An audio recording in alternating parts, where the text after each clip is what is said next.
The wedding of lies. The ceremony of shadows. The cathedral stood like a giant made of stone and stained glass. Morning light poured through the windows, painting rainbow colors across the white marble floor. Isabella Martinez stood at the entrance, her heart beating fast and hard. She wore a wedding dress that cost more than most people earn in a year. White silk flowed down her body like water. Diamonds sparkled at her throat and in her hair. But inside, Isabella felt cold as ice. She looked down the long aisle. At the end stood Damian Blackwood.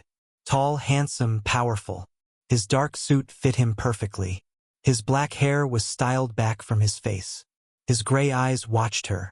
Those eyes had seen everything in the business world. Those eyes had destroyed lives. Those eyes had destroyed her life. "Are you ready, Miss Martinez?" The wedding coordinator whispered beside her. Isabella took a deep breath. "Yes, I'm ready." The music began. The famous wedding march filled the cathedral. 300 guests stood up and turned to look at her. Rich people, powerful people, people who controlled the world with money and influence. Isabella started walking. Each step brought her closer to the man she hated more than anyone in the world. 5 years ago, the memory. Her mind went back. She remembered her father's face. Roberto Martinez had been a good man. He built a successful technology company from nothing. He gave jobs to hundreds of people. He came home every night and hugged his family. Then Damian Blackwood came into their lives. Damian wanted her father's company. He made an offer. Her father said no. The company was his dream, his life's work, so Damian destroyed it. He used his connections. He spread lies about the company. He stole their biggest clients. He made banks refuse to give them loans. Within 6 months, Martinez Tech was finished. Bankrupt. Gone. Isabella remembered the day her father got the final papers. She was 20 years old, home from college. She found him in his office, holding the documents. Tears ran down his face. "I've lost everything, mi hija," he whispered. "Everything." 2 weeks later, his heart gave up. The doctors said it was a heart attack. But Isabella knew the truth. Damian Blackwood had killed her father. Not with a gun or a knife, but with cruelty, with the destruction of his dreams. Her mother, Maria, never recovered. The grief made her sick. She stopped eating, stopped smiling. Now she lived in a care facility, her mind lost in sadness and confusion. Isabella had no money left for proper treatment. Everything was gone. That's when she made her plan for revenge. The vows that hide secrets. Isabella reached the altar. Damian looked at her with a small smile. To everyone watching, it looked like love, like a man seeing his beautiful bride.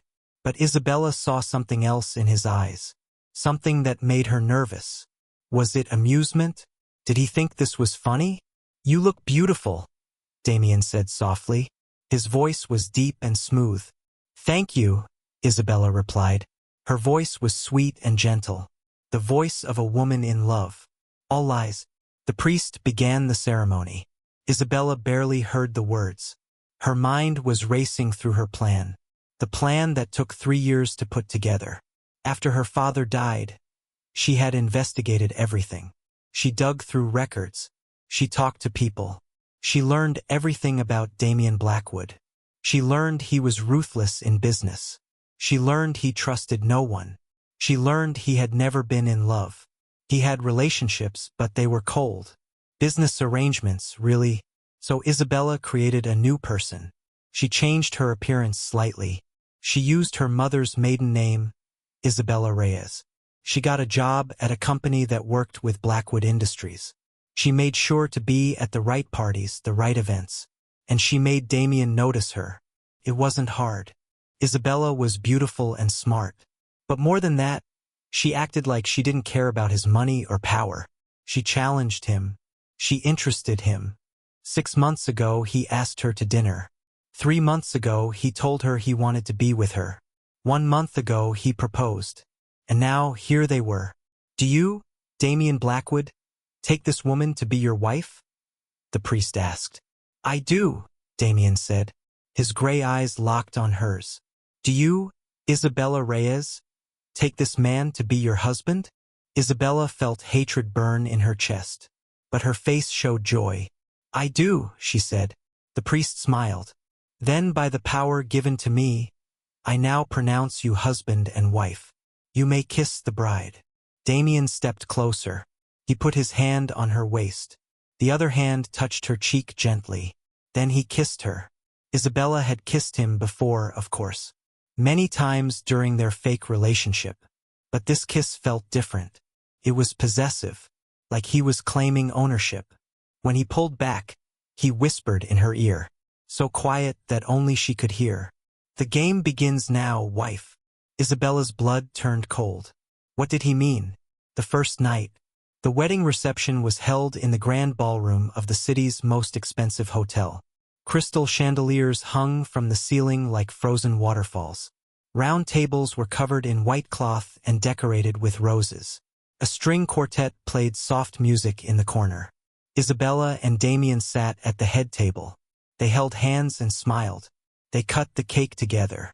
They danced the first dance while everyone watched and clapped. Isabella felt like she was acting in a play. Every move was planned. Every smile was fake. You're very good at this, Damien murmured as they danced. His hand was on her back, guiding her across the floor. Good at what? Isabella asked innocently. Pretending. His gray eyes looked into hers. You almost seem like you actually love me. Isabella's heart jumped, but she kept her smile. What makes you think I'm pretending? Because I know exactly who you are. Isabella Martinez. The world seemed to stop. The music faded away. Isabella stared at him in shock. He knew.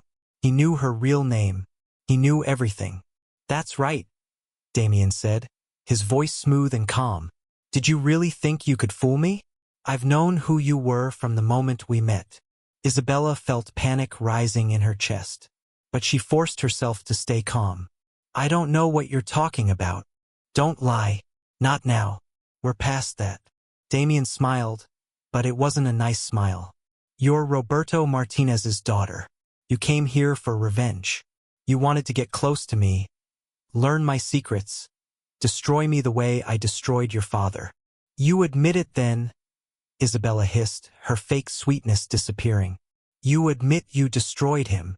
I did what I do best. Business. Damien pulled her closer as the dance continued. To everyone watching, they looked like a couple in love. Your father made bad choices. He got involved with dangerous people. I simply took advantage of the situation. You're a monster, Isabella whispered. Perhaps, but I'm your husband now, and you're trapped. The song ended. People clapped. Isabella and Damien smiled and waved. Then they walked back to their table. Isabella's mind was spinning. He knew everything. Her whole plan was ruined. She had walked right into a trap. But why? Why would he marry her if he knew the truth? She didn't have to wait long for the answer. The real game begins. 2 hours later, Isabella escaped to the garden outside the ballroom. She needed air. She needed to think. The garden was beautiful. Lights hung in the trees like stars. A fountain bubbled in the center. The night air was cool and fresh. Isabella leaned against a marble pillar and closed her eyes. Everything was falling apart. Years of planning wasted. Running away already? Damien's voice came from behind her. Isabella turned. He stood there, his jacket removed, his tie loosened. He looked relaxed, like he was enjoying himself. Why? Isabella asked. Why did you marry me if you knew? Damien walked closer. Because you're dangerous, Isabella. You're smart and determined. You spent 3 years planning this revenge. You changed your whole life to get close to me. So what? You married me to keep me close? To watch me? Partly. Damien reached into his pocket and pulled out a small envelope. He handed it to her. Isabella opened it with shaking hands. Inside were photos. Photos of her visiting her mother at the care facility. Photos of her meeting with lawyers. Photos of her gathering information about Blackwood Industries. I have people watching you, Damien said calmly. I know every move you make. And if you try anything against me, I'll destroy what's left of your family name completely. Your mother's care facility? I own it. The small trust fund your father left? I control the bank. You have nothing without me. Isabella felt tears of rage burning in her eyes. You're evil. Maybe. But you're not innocent either. Damien stepped very close to her. You seduced me as part of your plan. You used your beauty and charm as weapons. We're both players in this game, Isabella. The only difference is, I'm better at it. Isabella wanted to scream. She wanted to hit him, but she knew it would do no good. He had won. He had trapped her completely. Then she remembered something that made her smile. You think you've won, Isabella said softly. But you made a mistake. Oh, Damien raised one eyebrow. And what's that? You think I came here unprepared. You think I didn't have a backup plan. Isabella reached into the hidden pocket of her wedding dress. She pulled out a small flash drive. I have copies of documents from your company, financial records, emails, evidence of illegal deals and tax fraud. If anything happens to me or my mother, these documents go to the police and the media. Your empire will crumble. For the first time, Damien's calm face showed surprise. Then, slowly, he started to laugh. Brilliant, he said, actually sounding impressed. You really did think of everything. So we're at a stalemate, Isabella said. You can't destroy me without destroying yourself. And I can't destroy you without losing everything. It appears so. Damien looked at her with something new in his eyes. Was it respect? So we're stuck together, wife. Trapped in this marriage, both holding weapons against each other. I'll find a way out, Isabella promised. I'll find a way to beat you. You can try. Damien moved closer, so close she could feel his breath on her face. But remember, Isabella, in this game, feelings are weakness. And I have no feelings at all. Neither do I, Isabella lied. Good. Then we understand each other. Damien touched her cheek, a gesture that looked tender but felt like a threat. Welcome to our marriage, Isabella. We'll live together, appear happy together, and destroy each other slowly. May the best player win. He kissed her forehead and walked away, leaving her alone in the garden. Isabella stood there, shaking with anger and fear. She had planned for 3 years. She had given up everything for revenge. And now she was married to her enemy, locked in a battle where both would suffer, and neither could win. But Isabella was her father's daughter. She was strong. She was smart. And she would find a way to make Damien Blackwood pay for everything he had done. The game was just beginning. The wedding night. Later that night, Isabella and Damien arrived at the Blackwood penthouse. It sat on top of the tallest building in the city. Floor-to-ceiling windows showed the lights of the city spreading out below like a blanket of stars. You're home now, Damien said, opening the door. Isabella walked inside. Everything was expensive and cold. Black leather furniture, modern art on white walls. Not a single personal photo or warm touch. The master bedroom is upstairs, Damien said. You'll sleep there. And you? Isabella asked. I have an office with a sofa. I'll sleep there most nights. I don't actually want to share a bed with you, Isabella. This marriage is business, nothing more. Good, because I can't stand the sight of you. Damien smiled that cold smile again. Honesty. I appreciate that. No more pretending when we're alone. Fine with me. However, Damien continued, in public, we will be the perfect couple. We will hold hands, smile, and act in love. My reputation depends on the appearance of a stable marriage. Understand? Perfectly. Good. Now I have work to do. Make yourself comfortable. The kitchen is stocked. There's a gym on the 2nd floor. You can go anywhere in the penthouse except my private office. That room is locked, and if you try to enter it, security will know immediately. I'm sure your office is full of secrets, Isabella said. Many secrets, but you won't find them. Damien loosened his tie completely and removed it. Get some rest, wife. Tomorrow we start our new life together. And I promise you, it will be very interesting. He walked away, leaving Isabella alone in the cold, beautiful penthouse. She went to the master bedroom. It was huge, with a bed big enough for 4 people. The closet was already full of expensive clothes in her size. Damien had prepared everything. Isabella sat on the bed and finally let the tears fall. Tears of frustration and anger and fear. She had wanted revenge. She had wanted to hurt Damien the way he hurt her family. Instead, she was trapped, married to the devil himself, living in a golden cage. But Isabella was not defeated. Not yet. She wiped her tears and stood up. She walked to the window and looked out at the city. Somewhere out there, her mother was sleeping in the care facility. Somewhere out there, her father's memory waited for justice. "I won't give up, Papa," Isabella whispered to the night. "I promise. I'll make him pay, no matter how long it takes, no matter what I have to do." Behind her, in his locked office, Damien sat at his desk. He looked at a photograph he kept hidden in a drawer.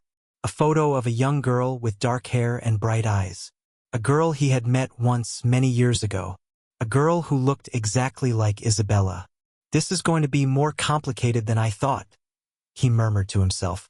Then he locked the photo away and returned to his work, trying to ignore the strange feeling in his chest. A feeling he hadn't experienced in many years. A feeling he refused to call guilt. End of part 1. The war between Isabella and Damien has begun. Both are trapped in a marriage built on lies and revenge. Both hold secrets that could destroy the other. But in war, feelings are dangerous. And despite their hatred, something is beginning to grow between them. Something neither expected. Something that could change everything.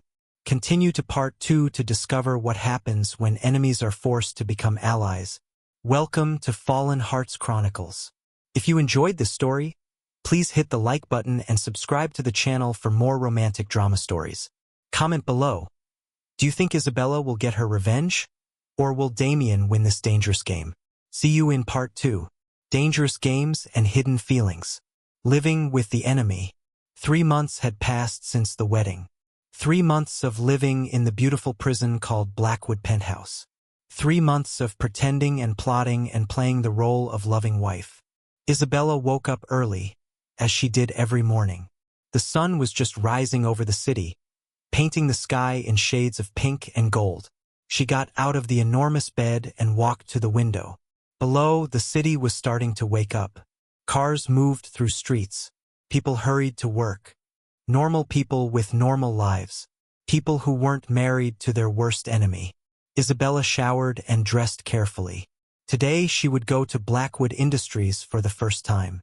After the wedding, Damien had surprised her by offering her a position at his company. Vice President of Development. "Keep your friends close and your enemies closer," he had said with that cold smile of his. Isabella knew it was a trap. He wanted to watch her, control her, but it was also an opportunity. Working inside his company meant access to information, access to secrets, access to the evidence she needed to bring him down. She went downstairs to the kitchen. The penthouse was quiet. Damien was probably already at the office. He left before sunrise most days. He worked constantly, like a machine that never needed rest. Isabella made coffee and toast. She ate alone at the huge dining table, looking at her reflection in the polished surface. She barely recognized herself anymore. Her hair was perfectly styled. Her makeup was flawless. She wore an expensive designer dress. She looked like she belonged in this world of wealth and power. But inside, she still felt like the broken girl who watched her father die. "Good morning, Mrs. Blackwood." The voice made Isabella jump. She turned to see Mrs. Chun, the housekeeper. The older woman came 3 times a week to clean and cook. She was one of the few people in this cold penthouse who seemed genuinely kind. "Good morning, Mrs. Chun. Please, call me Isabella." "Mrs. Blackwood is more proper," the housekeeper said with a gentle smile. "Your husband left this for you." She handed Isabella an envelope. Inside was a key card and a note in Damien's sharp handwriting. Your office is on the 45th floor. Don't be late. D. Isabella crumpled the note. Even his handwriting annoyed her. The business battleground. Blackwood Industries occupied the top 20 floors of the Blackwood Tower. The building was all glass and steel, reaching up into the sky like a sword. Isabella had seen it many times from a distance. Now she would work inside it. The lobby was impressive.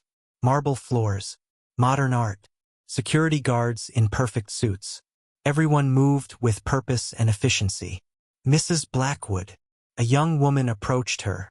She had red hair pulled back in a tight bun and sharp green eyes. I'm Sarah Parker, your assistant. Mr. Blackwood asked me to show you to your office. Thank you, Sarah. They took the elevator up. Sarah talked about schedules and meetings and company procedures. Isabella listened carefully, memorizing everything. The 45th floor was different from the lobby. Here, everything was quiet and controlled. Employees worked at their desks with focus. No one talked or laughed. It felt like a library where everyone was afraid to make noise. Here's your office, Sarah said, opening a door. Isabella stepped inside and stopped. The office was beautiful. Large windows showed the city spread out below. A massive desk sat in the center, made of dark wood. Comfortable chairs, bookshelves, everything she could need. But what caught her attention was the view. From her window, she could see directly into another office across the floor. Damien's office. Of course. He had positioned her where he could watch her at all times. Mr. Blackwood will see you in his office in 10 minutes, Sarah said. He wants to go over your responsibilities. I'll be there, Isabella replied, keeping her voice professional. When Sarah left, Isabella sat at her desk. She took a deep breath. This was it. She was inside his empire now. She just had to be smart, be patient, find what she needed. 10 minutes later, she walked into Damien's office. If her office was impressive, his was magnificent. Took up half the floor. One wall was entirely glass, showing a breathtaking view. Another wall held a collection of expensive art. His desk was twice the size of hers. Damien sat behind it, reading through documents. He didn't look up when she entered. Sit, he said, still reading. Isabella sat in one of the chairs across from his desk. She waited. 1 minute passed, then 2, then 5. Finally, Damien looked up. Welcome to Blackwood Industries, wife. Thank you, husband, Isabella replied, her voice sweet and poisonous at the same time. Your role here is simple. You'll oversee new project development, evaluate proposals, make recommendations to the board. He slid a thick folder across the desk. Start with these. I want your analysis by Friday. Isabella picked up the folder. It was heavy with papers. Anything else? Yes. Don't embarrass me. The board members don't know about our arrangement. To them, you're simply my brilliant wife who I've brought into the company. Act accordingly. I'm always the perfect wife in public. You know that. Indeed. Damien stood up and walked to the window. One more thing. Marcus Sterling will be in the office today. He's my business partner and oldest friend. Be polite to him. Marcus Sterling? Isabella repeated. The name sounded familiar. You'll meet him at the board meeting this afternoon. Damien turned to look at her. And Isabella? Try not to destroy my company too quickly. I'd like to enjoy watching you fail slowly. Isabella stood up, holding the folder. We'll see who fails, Damien. We'll see. She walked out, feeling his eyes on her back. The unexpected discovery. Isabella spent the morning in her office, reading through the proposals. Most were boring. New products, marketing campaigns, expansion plans. She made notes, trying to find anything suspicious or illegal. But everything seemed legitimate. Too legitimate, actually. Where were the shady deals? The corruption? The evidence she needed? At lunch, she went to the company cafeteria. It was on the 40th floor with windows overlooking the city. Isabella got a salad and sat alone, observing the employees around her. Mind if I join you? She looked up to see a man about Damien's age. He was handsome in a soft way, with brown hair and warm blue eyes. His smile seemed genuine. "Please," Isabella said. I'm Marcus Sterling. "You must be the famous Isabella Blackwood." He sat down with his tray. "Damien's told me a lot about you." "I'm sure he has," Isabella said carefully. "All good things, I hope." "Actually, yes. He says you're brilliant, smart enough to challenge him." Marcus took a bite of his sandwich. "That's high praise from Damien. He doesn't respect many people." Isabella studied Marcus. He seemed friendly, open. Nothing like Damien's cold demeanor. "How long have you known Damien?" she asked. "Since college. Almost 15 years now." Marcus smiled at the memory. "We were roommates. He was intense even back then. Always working, always planning. But he was also different." "Different how?" "He used to laugh more, have friends, care about things besides business." Marcus looked sad for a moment. Then his father died, and everything changed. He became harder, more focused on success and power. Isabella felt a strange curiosity. She knew almost nothing about Damien's past. She had focused all her research on his business dealings. "What happened with his father?" she asked. Marcus hesitated. "That's his story to tell. But I'll say this, Damien has his reasons for being the way he is. He's not just cruel for no purpose." Before Isabella could ask more, Marcus's phone buzzed. He checked it and stood up. "Board meeting in 10 minutes. Ready for your first one?" "As ready as I'll ever be," Isabella replied. Cracks in the armor. The board meeting was held in a conference room on the 50th floor. 12 people sat around a long table. All men except for 2 women. All of them looked powerful and important. Damien sat at the head of the table. Isabella was placed at the other end, as far from him as possible. Marcus sat to Damien's right. "Gentlemen, ladies," Damien began. "Let's begin. First item, the Chun technology acquisition." The meeting lasted 2 hours. Isabella listened carefully to every word. She watched how Damien controlled the room, how he asked questions, how he made decisions. He was impressive, she had to admit. Sharp, focused, always 3 steps ahead of everyone else. But she also noticed something else. Twice during the meeting, Damien rubbed his left shoulder. A quick, unconscious gesture, like something hurt. After the meeting, Isabella returned to her office. She worked until late, reading more proposals and company reports. At 8 o'clock, she finally decided to go home. The penthouse, she corrected herself. Not home. It would never be home. When she arrived, she was surprised to find Damien already there. He sat on the leather sofa, his jacket off, his tie loose. He held a glass of whiskey and stared at nothing. "You're home early," Isabella said, putting down her briefcase.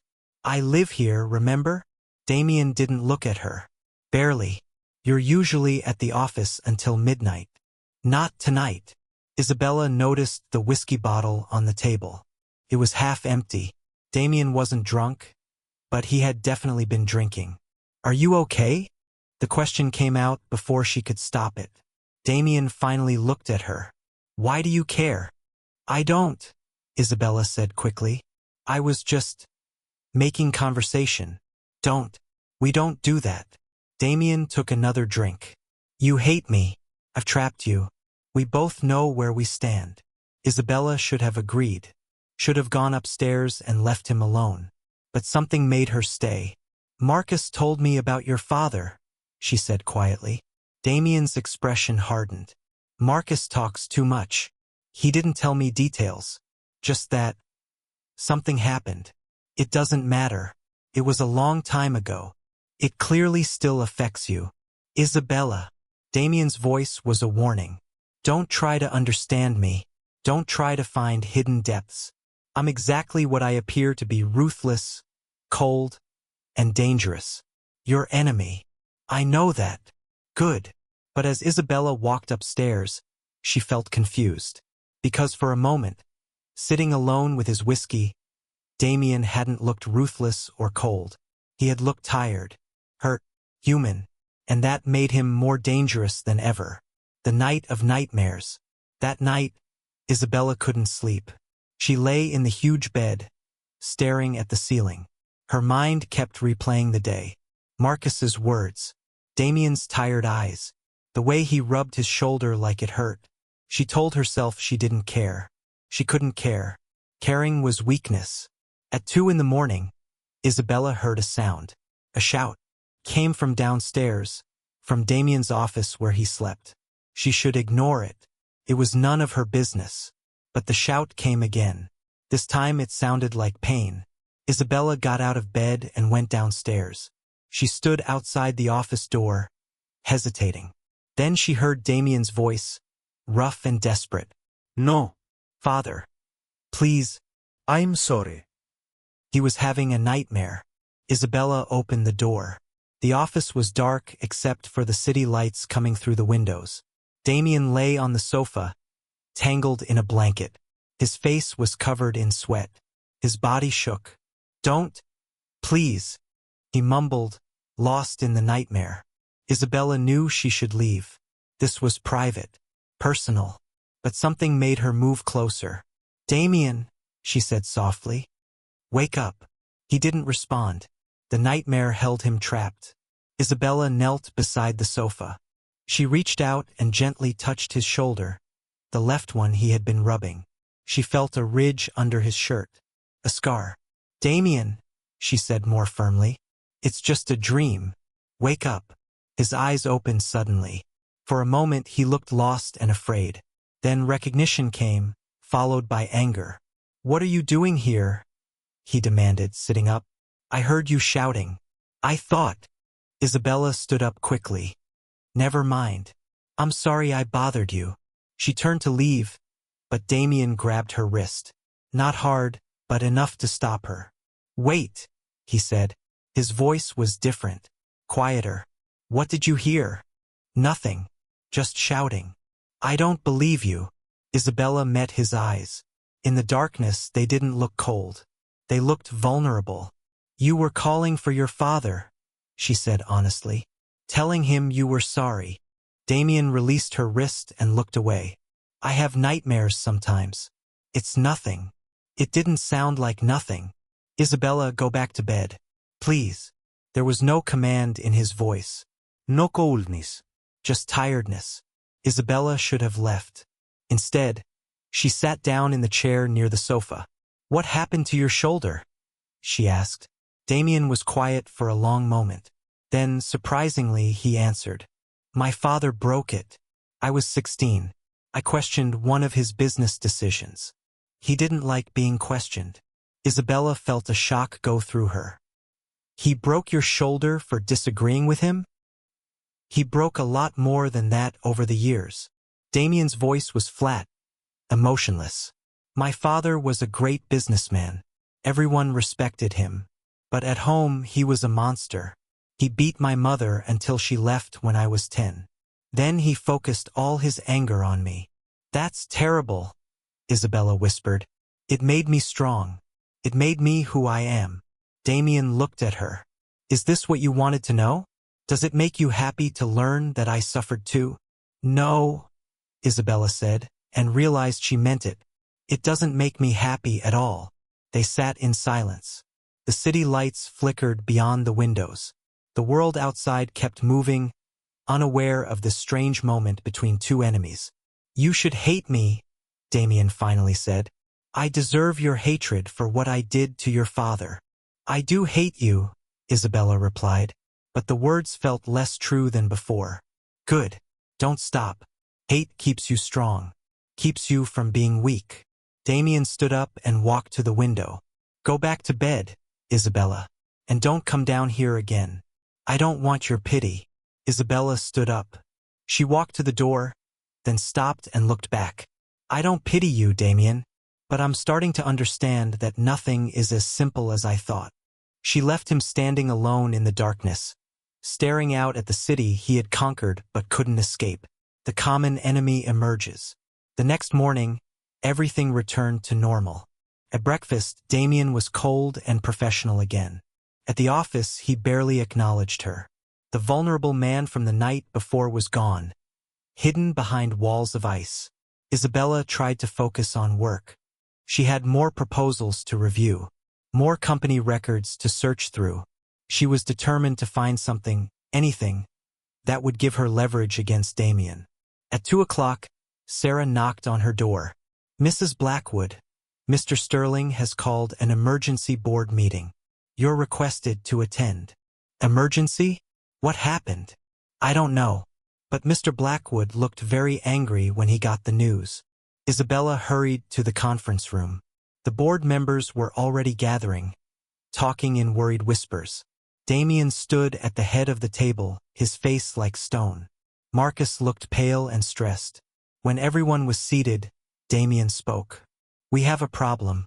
Victor Sterling has made a hostile takeover bid for Blackwood Industries." The room erupted in shocked voices. "Victor Sterling?" Isabella asked Marcus quietly. "Is he related to you?" Marcus nodded, his face grim. "My uncle, and Damien's former mentor." Isabella listened as Damien explained the situation. Victor Sterling had been Damien's teacher in business. He had helped Damien build his company. But 5 years ago they had a falling out. Victor left and started his own company. Now he was back, trying to take over Blackwood Industries. "He's been buying up our stock secretly," Damien said. "He now controls 30% of the company. He needs 51% to take control. And he's making offers to our shareholders." "What can we do?" one of the board members asked. "Fight. We find investors who will support us. We protect our shares. We show our shareholders that Blackwood Industries is strong." Damien's voice was hard and determined. "Victor Sterling will not take what I've built." After the meeting, Isabella stayed behind. Only she, Damien, and Marcus remained in the conference room. "This is bad," Marcus said, running his hands through his hair. "Victor has a lot of money and influence, and he's ruthless." "I learned from the best," Damien replied coldly. "If he wants a war, he'll get one." Isabella's mind was racing. She remembered the name now, Victor Sterling. She had seen it in her father's old files.